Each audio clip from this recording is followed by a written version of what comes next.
La electricidad para los electricistas. La importancia de que solo personal capacitado y con formación específica, es decir, los electricistas, se encarguen del trabajo eléctrico. Aunque muchas personas creen saber lo suficiente para arreglar algo rápido, la electricidad no es un juego y las consecuencias pueden ser fatales. Incendios, choques eléctricos e incluso muertes. La historia de la electricidad ha requerido décadas de estudio, experimentación y experiencia para poder usarse de forma segura en hogares e industrias. Detrás de cada instalación segura hay conocimientos técnicos profundos, reglas estrictas, normas actualizadas, equipos diseñados y probados en laboratorio.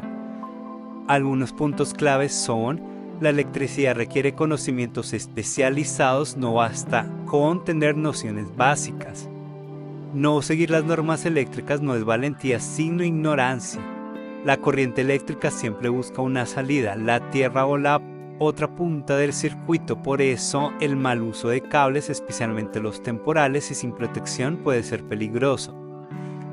Incluso una corriente baja como la de 110 voltios puede matar si pasa por el corazón. El aislamiento de los cables es vital. Si falla puede generar arcos eléctricos, incendios o choques fatales.